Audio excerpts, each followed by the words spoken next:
The galaxy changed because of one man's fear of loss, yet a different path exists where he found a partner who fed on that fear.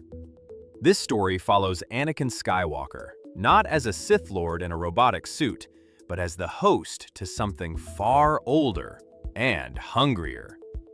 A version of the Chosen One exists who was consumed by an alien predator that despised the Jedi and Sith alike. When the symbiote meets the Force, the result is far worse than Darth Vader. The history we know is gone, and a new age of darkness begins now. During the Outer Rim sieges, months before the war ends, Anakin Skywalker is exhausted. The fighting never stops, while his nightmares about Padmé grow worse. On a mission to a dead moon in the unknown regions, he finds a crashed ship belonging to neither the Separatists nor the Republic. Inside sits a canister containing a restless black sludge instead of gold or weapons. Anakin senses life in it, but it feels cold and silent rather than like the Force. When he touches the container, the substance lunges rather than simply moving. It senses a host with power unlike anything it has tasted, and the bond is sealed in seconds.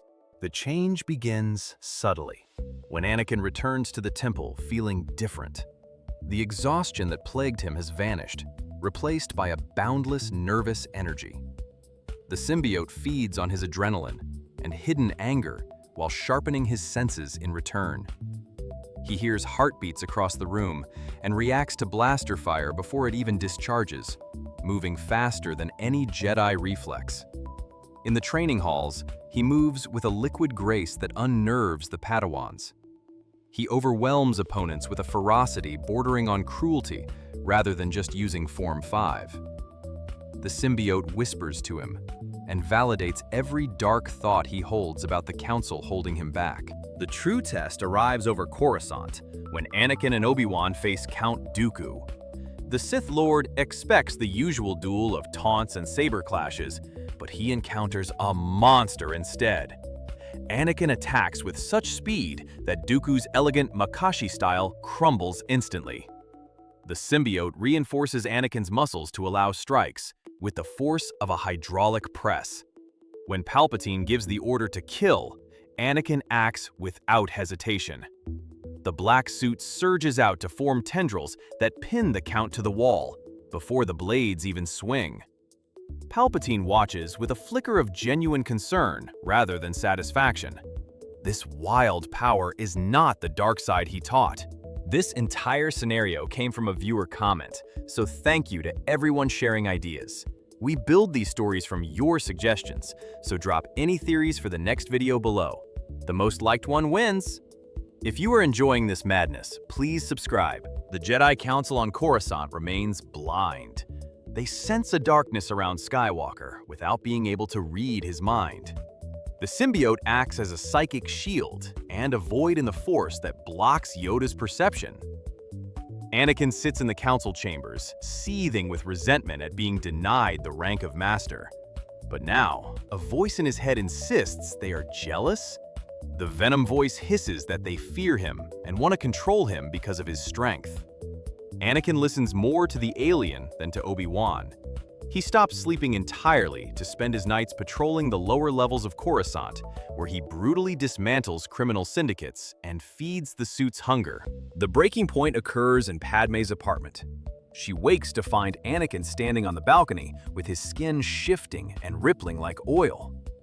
When she calls his name, the black mask peels back to reveal his pale and sweating face. He tries to explain that this suit protects him and makes him strong enough to save her from his visions of death. Padmé is terrified by the predator in his eyes. The symbiote senses her fear and reacts defensively by lashing out a tendril that smashes a vase. Anakin reels it back in horror, yet the trust is already broken. He realizes the parasite on his skin is the only thing that understands him now. Anakin refuses to stay behind after revealing Palpatine's identity to Mace Windu. The symbiote urges him to go so he can ensure his only chance at saving Padmé survives. Anakin arrives at the Chancellor's office, just as Windu has Sidious cornered. Anakin does more than simply cut off a hand this time. As Windu swings, the black ooze catches the purple lightsaber blade. The plasma heat burns the symbiote, yet the suit screams in rage and refuses to let go. It envelops Windu's arm, and the Shatterpoint Master realizes, too late, that this enemy has no Shatterpoint in the Force because it is not of the Force. Anakin throws Windu out the window, using a massive, elongated arm instead of a Force push. Sidious executes Order 66, while expecting his new apprentice to march on the Jedi Temple with the 501st Legion. Venom Anakin has different plans, because the symbiote despises the clones. To the alien mind, they are biological droids, smelling of sterile tubes and programming. When the clones try to fall in line behind Anakin, the symbiote lashes out, because it desires a hunt rather than an army. Anakin enters the temple alone, as a shadow moving through the halls, immune to Jedi mind tricks. He requires no troops, since the suit forms axes, spikes, and shields. The Jedi fall to a monster that eats their fear instead of a Sith Lord. The massacre is silent, brutal, and absolute. Anakin travels to Mustafar to end the war, but the planet itself threatens him. The symbiote screams in pain from the ambient heat, while the lava rivers weaken it, making Anakin slower and more irritable. When Padmé arrives, followed by Obi-Wan, the symbiote takes full control, believing they brought the fire to kill it. A roar replaces any conversation about peace, freedom, justice, and security. Anakin attacks Obi-Wan, but the planetary heat gives the Jedi Master a massive advantage. The suit retracts every time Obi-Wan's blade approaches and leaves Anakin vulnerable. This becomes a battle of survival, where the symbiote fights the environment as much as the Jedi. The fight concludes on the Black Sands, where Obi-Wan stands on the high ground, pleading with his friend. Anakin is gone, and the face looking back is half covered in black sludge with jagged white teeth. He jumps, and Obi-Wan swings his blade to slice through legs and an arm. Anakin falls near the lava river, where he would burn in the original timeline. The symbiote acts on instinct here and sacrifices itself to save the host.